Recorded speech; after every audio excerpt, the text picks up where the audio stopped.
Hey guys, what's up? Welcome back to my channel. Today I'm continuing with my Beatles series where I'm listening to some of the solo albums from the four guys, the Fab Four. And today we have made it to Paul McCartney's second solo studio album from 1980 called McCartney II. Now this album was recorded at Paul's home studio in the summer of 1979, shortly before the dissolution of his band Wings in 1981. Now just like his first solo album McCartney from 1970, he performed all the instruments by himself, and his wife Linda also contributed additional vocals. Now it looks like there was a bit of scandal in 1980 surrounding Paul McCartney and his visit to Tokyo, Japan. After years of visa refusals due to his past arrest for marijuana possession, Japan had finally allowed Paul and Wings to perform. However, upon his arrival in Tokyo on the 16th of January 1980, a search of Paul's luggage revealed a bag containing 219 grams of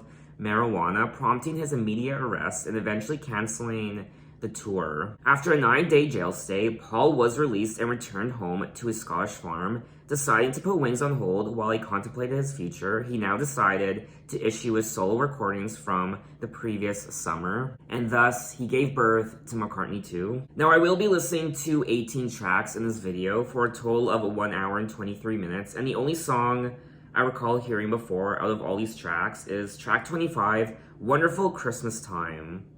All the other songs I don't recall hearing, but like always, if I start listening to a song that sounds familiar, I'll let you guys know. So let's get into it with track 1 coming up.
That was track 1, coming up. Paul. This was a real nice surprise. I like the funkier sound to the song. You want a love to last forever, one that will never fade away. I want to help you with your problem. Stick around, I say, coming up. Coming up. Coming up like a flower, coming up, I say. You want a friend you can rely on, one who will never fade away. Like other songs on the album, Coming Up has a synthesized sound featuring sped up vocals created by using a very speed tape machine. And of course, McCartney played all instruments and shared vocal harmonies with Linda. I loved the overall instrumental of this track. It's quite catchy, and I also liked the sped up vocals, which I found to be quite interesting. When talking about the song, Paul McCartney said, "Well, okay, what am I gonna do with the voice? I was working with a very speed machine with which you can speed up your voice or take it down a little bit. That's how the voice sound came about." John Lennon described Coming Up as a good piece of work, and according to Paul, it prompted John to return to recording in 1980. I thought this track was a good time, and I would definitely dance to it again. It's unexpected, it's different, and that's one of the things I like about the track. So let's move on to track 2, Temporary Secretary.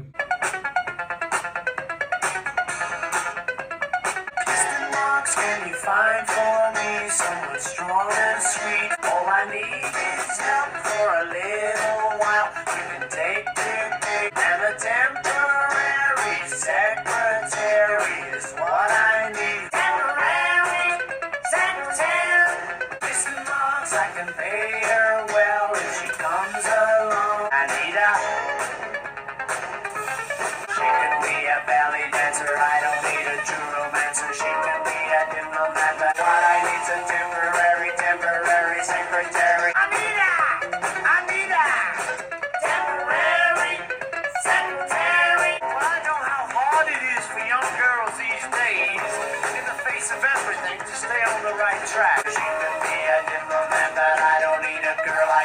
She could be a neurosurgeon, temporary secretary. Temporary secretary. Temporary secretary. That was track 2, Temporary Secretary. Am I still listening to Paul McCartney? I have no words. Oh my god. I think I'm in love. I was not expecting the sound of these songs. Wow. How many times have I said wow already? I mean, I'm a little shocked. Paul McCartney goes electronic. It's so different from what I'm used to in a Paul McCartney song. It's so progressive. It's so different. It almost sounds like something that could have been released today. Mr. Marks, can you find for me someone strong and sweet fitting on my knee? She can keep her job if she gets it wrong. But Mr. Marks, I won't need her long. All I need is help for a little while. We can take dictation and learn to smile. And a temporary secretary is what I need to do the job. She could be a belly dancer, a neurosurgeon, a housewife, a librarian, a recent graduate. Anyone. He just needs a temporary secretary. And he's very determined. I mean, he needs her desperately. And, it's a little weird. I'm kind of getting Bill Clinton vibes from this song, I won't lie. Temporary Secretary is called a cult favorite, and an oddly catchy electropop nugget about a slightly creepy sounding guy looking to hire a temp. Creepy, that's the right word. I find this lyric particularly creepy. Well, I know how hard it is for young girls these days in the face of everything to stay on the right track. So come work for me. You're young, you're desperate, you need money. Come work for me. You can make a little bit extra money. Don't go work for him. But it is Paul McCartney we are talking about, so I imagine many girls would have jumped at the opportunity just to be near him, to possibly touch him, to be around him. When talking about the song, Paul McCartney said, "It's written from the point of view of a fellow who just wants a disposable secretary, and he's writing to a bureau to try and get one. I just like the idea. I just thought it was funny, you know, asking for a temporary secretary." I mean, for me anyway, this was a lot of fun to listen to. It's a bit comedic, and it put a smile on my face. I love the overall production, and it's catchy. I would definitely listen to it again. So let's move on to track 3, On the Way. 1, 2, 3, and well, you know I love you. If I say that I can't please you, wouldn't want to see you crying all the way.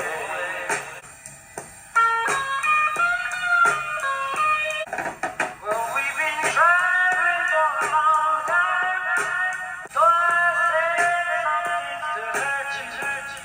Wouldn't want to see you crying all the way. Well, you know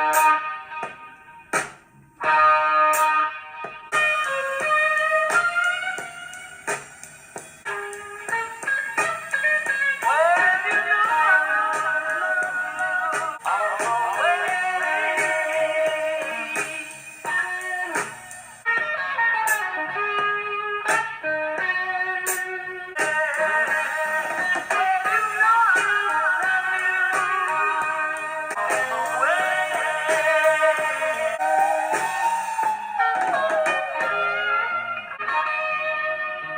way.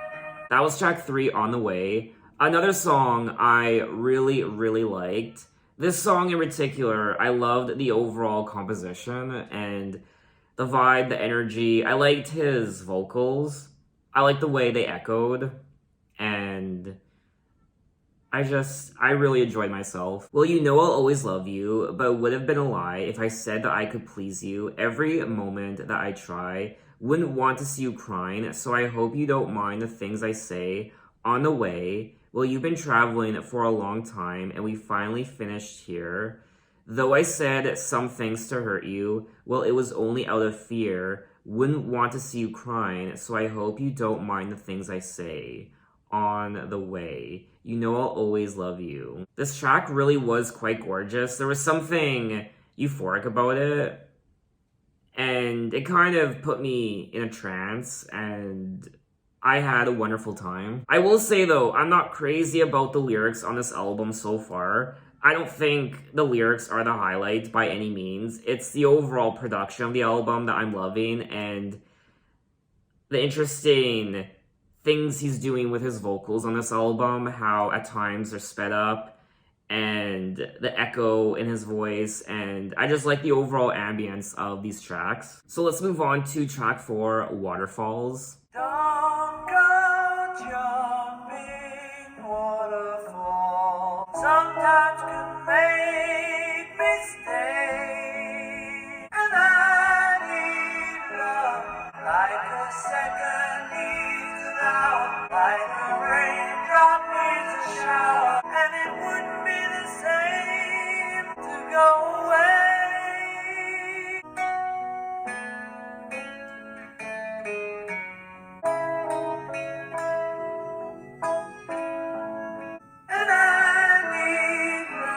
Like a castle needs a tower, like a garden needs a flower, and it wouldn't be the same if you ever should decide. Don't go chasing polar bears, some big friendly polar bear. And I need love, like a raindrop needs a shower. Yeah, I need love to go away. Don't run after motor cars. And I need love like a castle needs a tower, like a garden needs a flower, and it wouldn't be the same to go away. Keep to the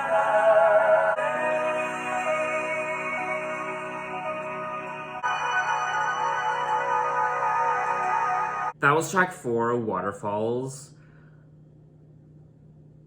Wow. I am falling in love with this album. This song in particular, this is one of my favorite tracks from the album so far, if that's even possible, because I've loved all the songs so far. But if I had to choose, this one, Waterfalls, would be one of my top favorites so far. Don't go jumping at waterfalls, please keep to the lake. People who jump waterfalls sometimes can make mistakes. And I need love, yeah, I need love. Like a second needs an hour, like a raindrop needs a shower. Yeah, I need love every minute of the day. And it wouldn't be the same if you ever should decide to go away. Like a castle needs a tower, like a garden needs a flower. I love these lyrics, I really do. Lyrically, this is my favorite song so far. Don't go chasing polar bears in the great unknown. Some big friendly polar bear might want to take you home.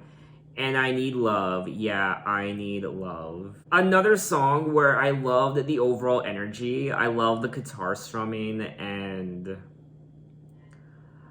I just like how this song made me feel. Everything about this album so far, in my opinion, just works, and it's put together so well, and I'm loving the melodies, the overall instrumental of these songs, his vocals, and this really is a great piece of work, in my opinion. When questioned on singles he wished were more successful, Paul stated, "There's quite a few actually. Waterfalls, I think, is nice." I think this is a very good song. It's just very timeless. Anyway, though, let's move on to track 5, Nobody Knows.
was track 5, Nobody Knows, and out of all the songs I've listened to so far, this one sounds the most rock. It's the most traditional sounding when it comes to the production, I find. This song really didn't do anything for me.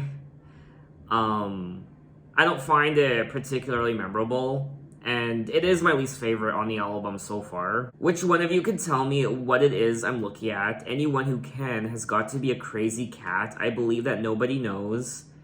Yeah, nobody knows. Well, Lord, you know that nobody knows. Samson and Delilah would have made a crazy pair if that silly woman hadn't shaven off his hair. I believe that nobody knows. I do find the lyrics kind of fun, I guess, but I really wouldn't listen to the song again. I did like the overall production. I liked the instruments.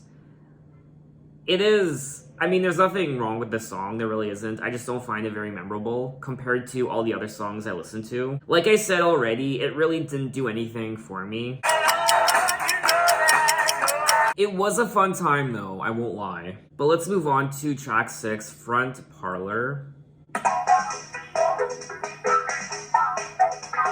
Am I listening to Daft Punk now?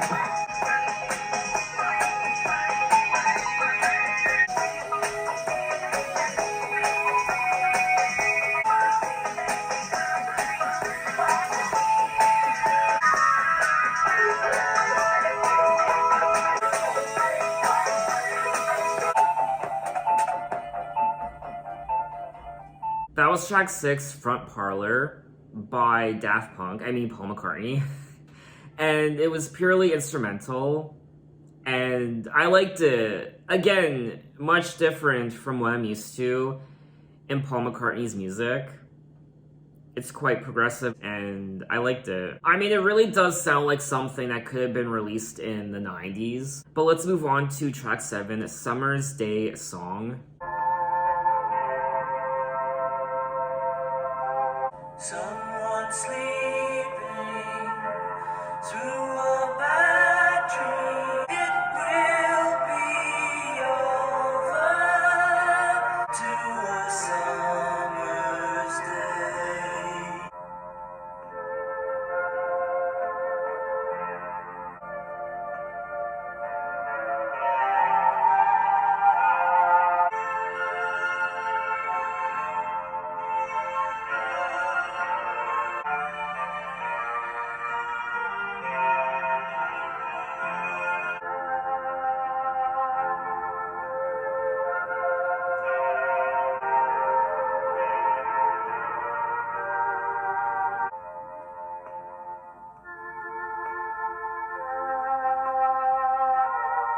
Someone sleeping through a bad dream to a summer's day.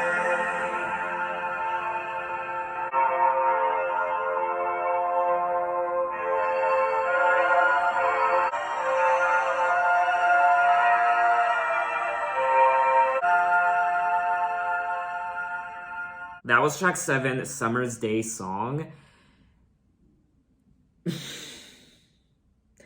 I got teary-eyed listening to this track. The ambience of the production. I almost wish there wasn't any vocals or lyrics. I wish it was just the instrumental in ways.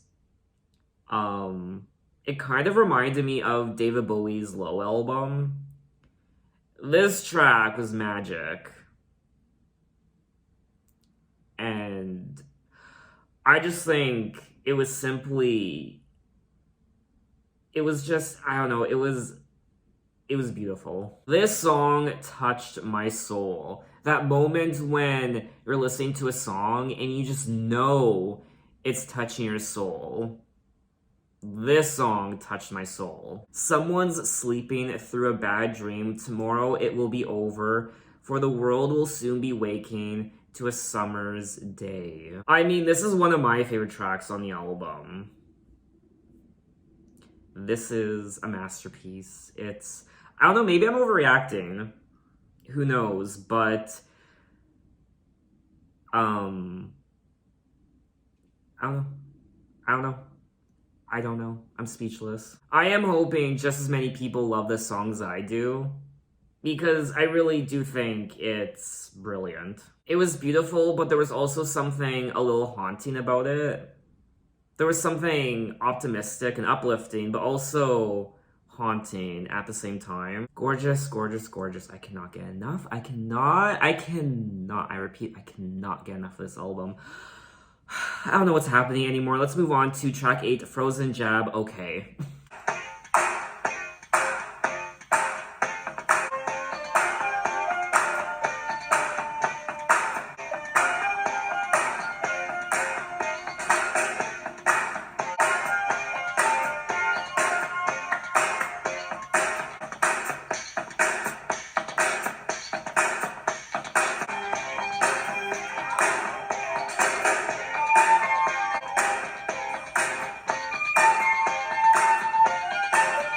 That was Frozen Jab, another instrumental track. I'm quite enjoying the synthesizers on this album. It adds that extra dimension of brilliance, and like I said, it reminds me of David Bowie's Low album, which I loved, by the way. And this was nice. I wouldn't really listen to this track again. I did like listening to it for the first time, but it's not really a track I would go back to, though. I know it might be a bit premature for me to say this, but I think this might be, out of all the Paul McCartney albums I've listened to so far, I think this one might be my favorite. Anyway, though, let's move on to track 9, Boogie Music. All right.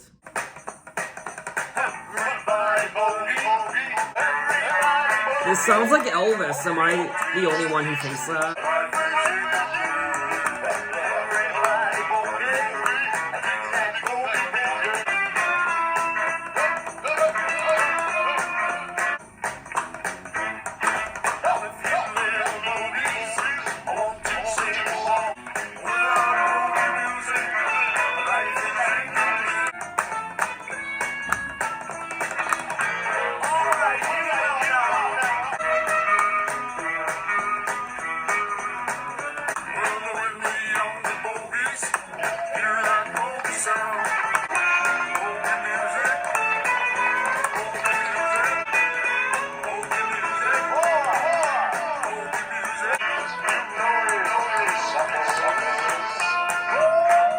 That was track 9, Bogey Music by Paul McCartney.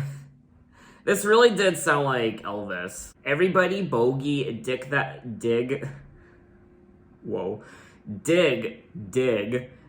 bogey beat, man. That bogey rhythm smells so clean and sweet. Everybody bogey onto the street. Without bogey music, life is incomplete. If you little bogeys want to sing along, clean your bogey act up and learn the bogey song. This was a fun song. It was weird and different, quite bizarre. It's not a song I would go back to again. For me, it doesn't have a lot of replay value. I liked listening to it for the first time, but it's not a song I see myself listening to again, really. Now, McCartney II, it says here, was released to largely unfavorable reviews by critics. Why are so many of Paul McCartney's albums met with initially negative and unfavorable reviews? Maybe people back then just thought it was weird, and maybe they didn't like the sound, the synthesizers, and the experimentation. I don't know. The critical reception to McCartney II was mostly negative. Many critics found the album slight, with its experimental synth-based compositions and its handful of instrumentals. Record World magazine described it as arguably the least well-received solo work of any Beatle. Wow, people hated this album back then. But of course, over time, in more retrospective reviews of the album, it has since grown in more favorable reception and reviews. I personally think this album is superior to McCartney I, his debut solo album from 1970. Anyway, though, let's move on to track 10, Dark Room.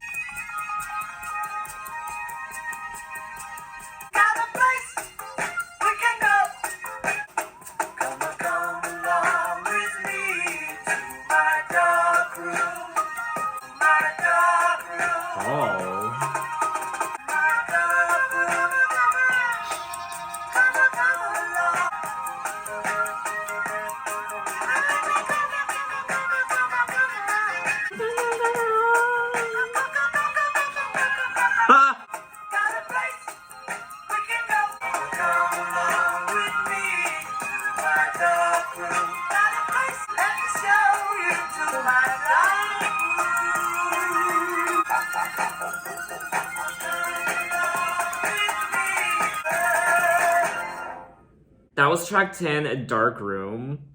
Come on! Why is this song so disturbing?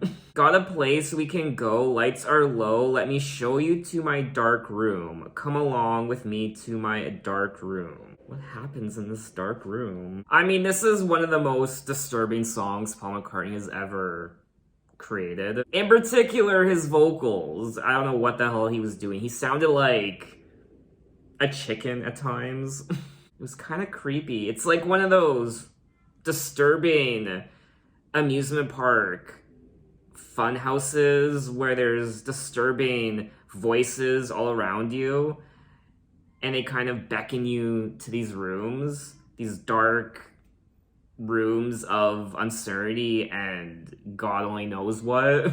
I mean, if you want nightmares, listen to this track.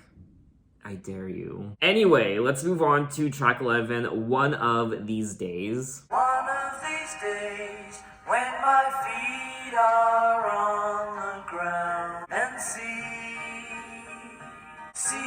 what's right and breathe fresh air ever after. One of these days, when a job just takes too long and see what's right and breathe fresh air ever after. It's there, it's round, be found by you. It's all we ever wanted to be. One of these days, when we both are at our ease, see what's right and breathe fresh air ever after. It's there, it's round, it's all we ever wanted to see. Well, one of these days, when my feet are on the ground, see what's right and see what's there ever after. That was track 11, One of These Days. Another beautiful Paul McCartney composition. Absolutely gorgeous, and I find this track is one of the more normal sounding songs on the album. One of these days, when my feet are on the ground, I'm gonna look around and see what's right, see what's there, and breathe fresh air ever after. One of these days, when a job just takes too long, I'm gonna sing my song and see what's right, see what's there, and breathe fresh air ever after. I think lyrically this is beautiful. Lyrically this is one of my favorite tracks on the album. His singing also was fantastic. And overall, I loved everything about this track. I think this is overall one of the highlights from the album. But let's move on to track 12, Blue Sway, with Richard Niles' orchestration.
That was track 12, Blue Sway. Wow. That was a treat to listen to, it really was. The Richard Niles Orchestra. the more jazzier R&B sound, it kind of reminded me of George Michael. In particular, his vocals. Paul's vocals at times did vaguely remind me of George Michael. I would gladly listen to this track again. It's a feast for the ears, and my ears loved this track. But we are moving along to track 14, Check My Machine. Hi, George. Morning, Terry. Hi, George. Morning, Terry.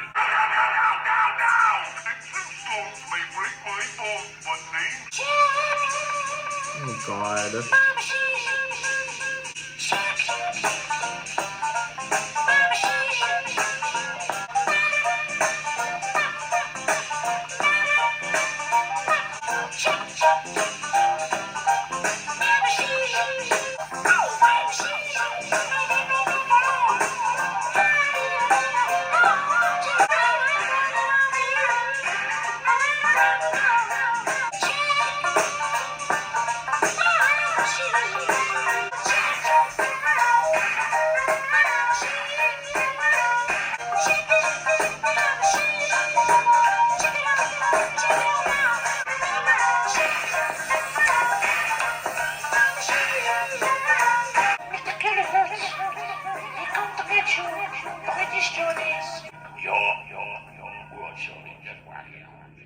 That was track 14, Check My Machine. What in the Looney Tunes was that?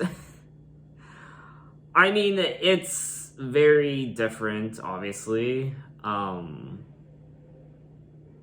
really don't have a lot to say about it. It's just quite different. His vocals are very high-pitched. He almost sounds like a cartoon character. A bit disturbing, I won't lie. There's also some weird dialogue exchanges at the start and end of the song. I did find, though, that the song kind of dragged. It didn't really warrant being as long as it was. It was almost 6 minutes. I want you to check my machine, check it, my machine. Oh baby, won't you come? Thought I bought it of you a long time ago. And then since we're here, won't you guarantee? Hey baby, I try to bring you round to me, call me, check my machine. Well, I guess we know what he wants done in that dark room. It's one of those songs where I'm happy I listened to it for the first time, but it is not a song I would really want to listen to again. I think I would have liked the song more if it was much shorter. Like I said already, it didn't really warrant being almost 6 minutes. Anyway, though, let's move on to track 15, Bogey Wobble.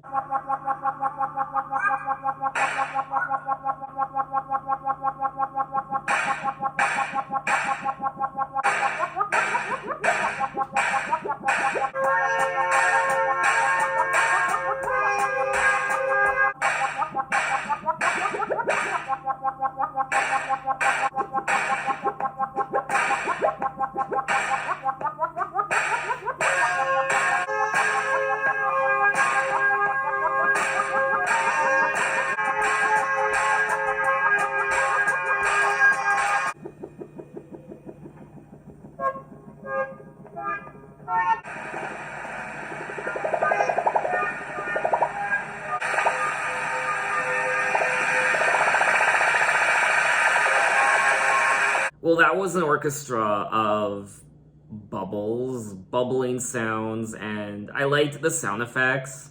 It was fun, and just like so many of the other tracks, very interesting and intriguing to listen to. It was like a mixture of these bubbles and some sort of ray gun, this alien warped ray gun or something. It kind of sounds like you're being abducted by aliens at times. Let's move on to track 16, Secret Friend.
That was Secret Friend, and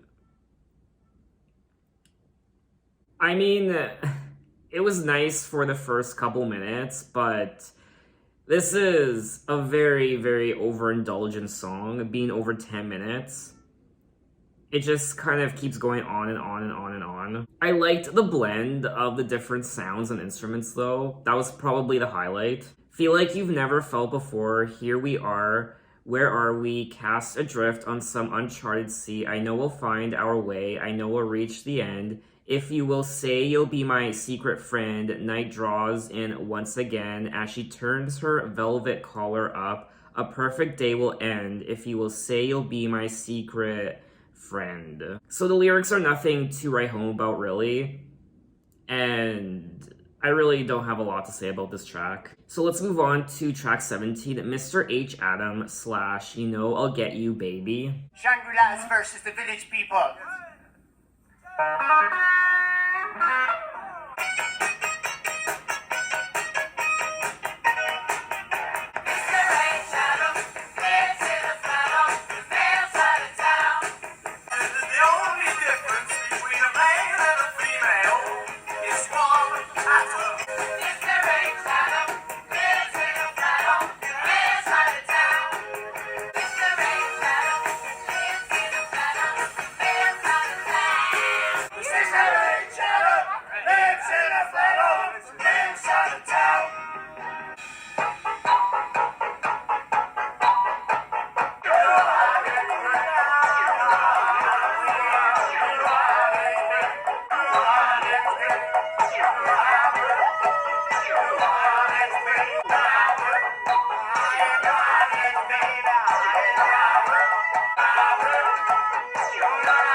I have no words, I really don't. I won't lie, this song kind of gave me a headache. I just really wanted it to be over. It was quite belligerent at times, or I should say most of the time. To some, I imagine this is art, but to others, it's nonsense and a waste of time. There was something quite sassy and flamboyant about this track overall. There was a part of the song near the beginning that reminded me of RuPaul. Just the way he sang it, it was more spoken word. Well, it has been suggested that the only difference between a male and a female is one atom of hydrogen, Mr. H. Adam. Mr. H. Adam lives in a flat on the male side of town, and I just kind of keep repeating that. Anyway, though, let's move on to track 19, All You Horse Riders / Blue Sway. All you horse riders, get your horses out. All right, come on. Up. Now get up in that saddle. Come on now, let's ride. Right. All you horse riders, yeah, ride. Whoa. All you horse riders.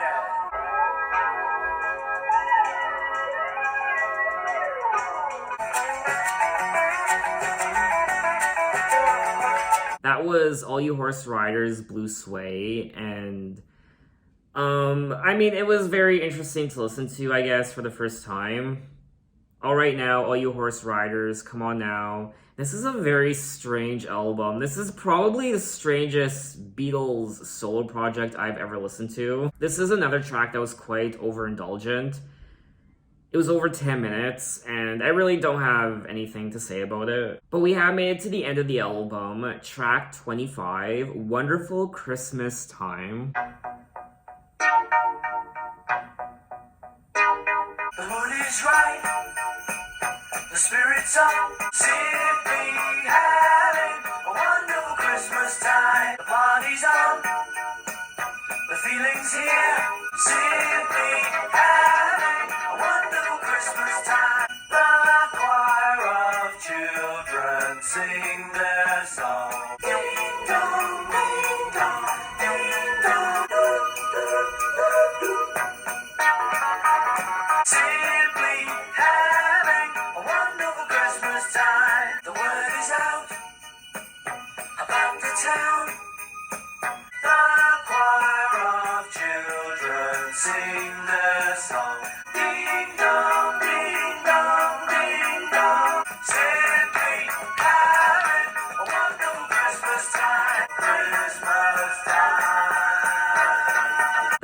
was the final track, Wonderful Christmas Time.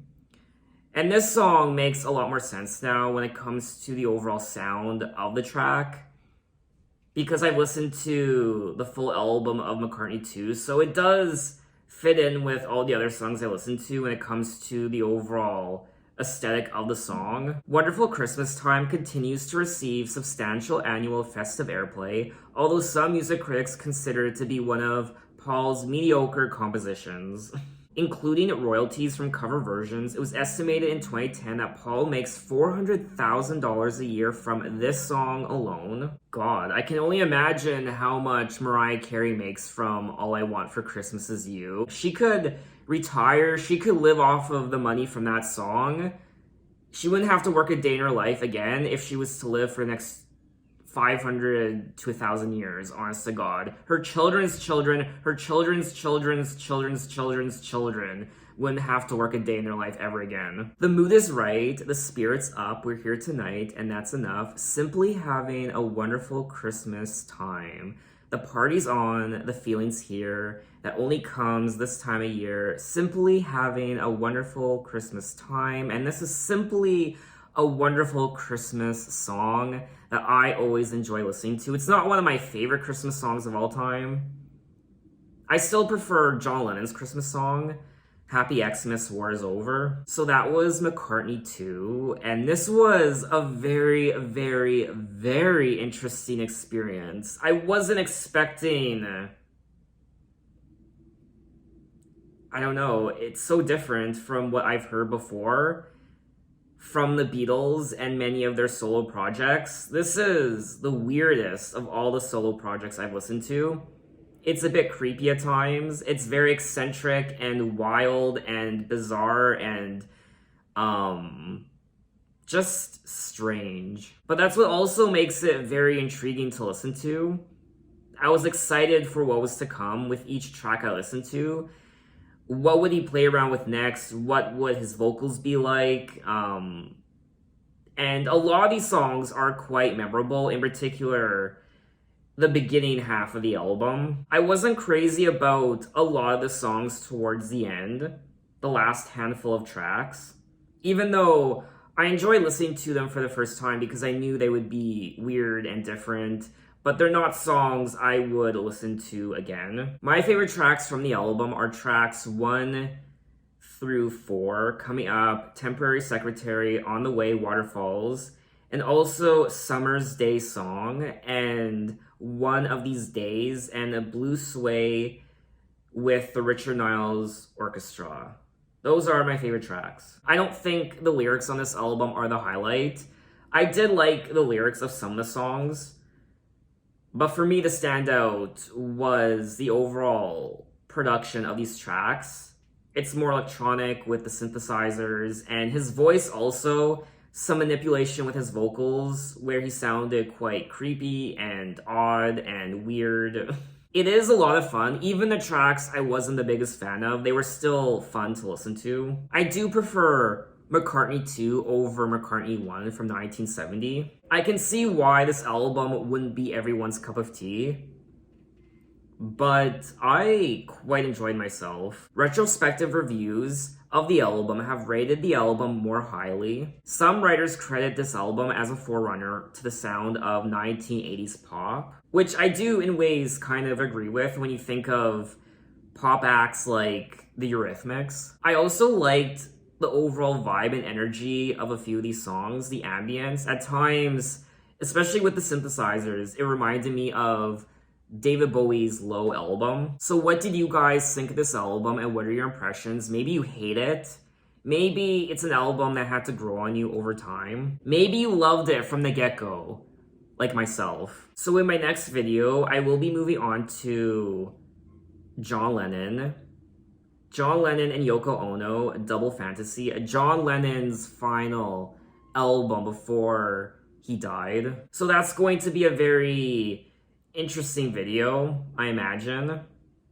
And that's pretty much all I have to say. So thanks for watching, guys. You can find me on Twitter, you can find me on Instagram, you can message me, you can say, hey, how are you? And I will see you next time. Take care.